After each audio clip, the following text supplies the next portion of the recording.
Hi, everybody. Welcome to 3 News Now. I'm Stephanie Haney. It's Tuesday, January 5th. Thanks for choosing to be here for your top stories from WKYC.com and our WKYC app.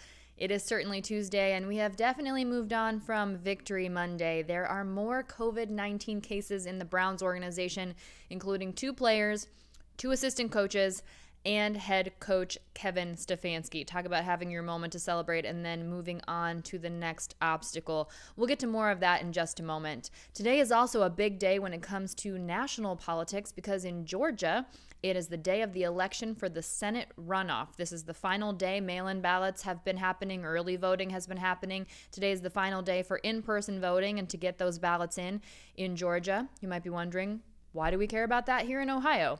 Well, the reason we care about that here in Ohio is because this Senate race, these 2 Senate seats in Georgia, will dictate the balance of power in the Senate. There are 2 Republican incumbents up for re-election. Those are Senators David Perdue and Kelly Loeffler. They are running against 2 Democrats, John Ossoff, who is a documentary film executive, and Reverend Raphael Warnock, a minister. If the Democrats win those 2 seats, then the balance of power in the Senate will shift to the Democrats, and the Democrats would control both the House and the Senate, as well as the presidency when President-elect Joe Biden takes office on January 20th. But if the Republicans keep just one of those seats, then the Republicans maintain control over the Senate. So that is happening today. Of course, we won't get those results today because there has been mail-in voting, and just as we saw with the election, we'll have to wait and see as those results come in the state of Georgia. Bringing it back here to Ohio, Cleveland's city council has expressed extreme disappointment in the fact that Governor Mike DeWine signed the Stand Your Ground bill. DeWine signed this bill into law on Monday. Cleveland City Council is saying it's alarmed at the fact that DeWine chose to sign this bill into law. Council member Kevin Conwell talked about earlier versions and said that he sent the governor a letter recently about this new bill and told him how dangerous it is, and says that we can see that the governor's talk about reducing gun violence and ensuring racial justice is just talk. That's a quote from Conwell. Now, DeWine signed the bill into law, Senate Bill 175, on Monday, and according to this legislation, if someone uses a gun in self-defense and shoots someone, a court is not allowed to consider if the person could have just escaped instead of shooting when deciding if the person acted in self-defense. What this does is it effectively removes the legal requirement that someone tried to get away before acting in self-defense. Councilmember Bashir Jones said that this will lead to unnecessary injuries and deaths of Black and brown people who, the councilperson said, are unfairly accused of criminality simply by being in public places. Here's a quote from Councilmember Jones. How many news stories have there been about police being called because Black families were picnicking in a park or bird watching or doing their jobs? What will happen now? The councilperson went on to say, I had faith that the governor would veto it. We are disappointed, and we won't forget this. And DeWine did sign the law into effect, as we said, so that will go into effect in Ohio in 90 days. Now, if you've been waiting for that second stimulus check, that $600 check, which many Americans are receiving, which also might be a different amount depending on your income level, H&R Block has confirmed that there is a delay. So if you're a customer with H&R Block, it's possible that you're waiting a little extra time for that second stimulus check. Now, if you've got your tax refund sent directly to your bank account, then automatically your stimulus check should have gone to your bank account directly from the government to that account number. But H&R Block customers that used something called refund transfer in 2019 might have had the check sent instead to a temporary account. The company said that they're investigating why this happens, and the H&R Block said if you took what has been called a refund transfer, your stimulus check may have reflected that account number, and to check your 2019 return to confirm. But H&R Block said that they've sent the payments on to the method that you chose for refund transfer, whether that's direct deposit, check, or something called an Emerald card, and the money should have been there by the end of the day. This was a statement from H&R Block yesterday. If you're in this situation and you still find yourself waiting for a stimulus check and you're not receiving that money, you'll be eligible to get that money as long as you are eligible for the stimulus check on the tax return that you file this year. Remember, these stimulus payments were considered advances on the tax return that will be filed in 2021 for the tax year 2020. But also remember that Congress has also said that this won't diminish your return in any way. This is a bonus that will be part of that return and factored in that way. Today, Governor Mike DeWine is having his first press conference of 2021, and in that press conference today, he said that he expects Phase 1B of COVID-19 vaccine rollout to start in about 2 weeks here in Ohio. Now, as a reminder, Phase 1B focuses on people who are 65 years old and older, which is the age bracket that is considered most at risk for COVID-19. And the estimated group of people who will be part of Phase 1B here in Ohio is about 2.2 million people. That includes mostly people who are 65 and older, but also K through 12 teachers and staff. Now, of that 2.2 million people, it's about 334,000 of them that are in that group of K through 12 teachers and staff. DeWine also said that Phase 1A will continue as Phase 1B begins. So Phase 1A does not need to be completed before Phase 1B kicks off here in Ohio, which the governor is expecting to happen in about 2 weeks. Now let's take a look at our latest numbers from the Ohio Department of Health when it comes to COVID-19. In the last 24 hours, 7,580 new cases have been reported to the Ohio Department of Health. That is considerably up from yesterday. Also considerably up from yesterday, 104 people have been reported to have died related to COVID-19 into the Ohio Department of Health today. Our latest positive rate, that data showing on the coronavirus dashboard, is still from Saturday, with the daily test positive rate being 14% and the 7-day average being 15%. We've seen hospitalizations in the last 24 hours go up considerably to 538. The total number of people in the hospital right now at 4,446. That is up. But down slightly is the total number of people being treated in the ICU. That number is now 1,054 today. And we've seen 44 new ICU admissions in the last 24 hours. The number of available hospital beds down a bit. 26% of the hospital beds in Ohio available right now for people who need to be treated in a hospital bed.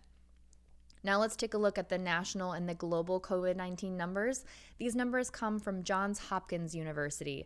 Across the entire U.S., we are now at nearly 21 million reported COVID cases.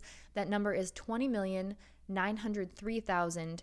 20,903,619. The total number of deaths reported across the U.S. is 355,371, and our percentage of the global cases and the global deaths is up just a bit today. We've got 4% of the population across the globe, but we have 24.3% of the COVID-19 cases and 19.1% of the COVID-19 deaths here in Ohio. The total number of global cases is now at 86,093,941, and the total number of deaths is now at 1,860,190. We talk about the COVID-19 cases and what that's looking like. Well, the Cleveland Browns organization has reported more COVID-19 cases today, 5 more positive COVID-19 cases to be exact. Head coach Kevin Stefanski, 2 assistant coaches, and 2 players have tested positive, the Browns organization announced today. Tom Pelissero of the NFL Network reports that its left guard Joel Bitonio and wide receiver KhaDarel Hodge are the players who have tested positive for COVID-19. So that means Bitonio and Hodge will not be able to play in Sunday's wildcard playoff game against the Pittsburgh Steelers. Now, under the Browns COVID-19 protocol, special teams coordinator Mike Pfeiffer will serve as the Browns' acting head coach while Kevin Stefanski is out under COVID protocol. We don't yet know how any of the 6 players who had to miss Sunday's regular season game against the Steelers, where they'll be when it comes to the COVID-19 protocol on Sunday. That does include cornerback Denzel Ward. Not sure if he'll be able to play on Sunday against the Steelers.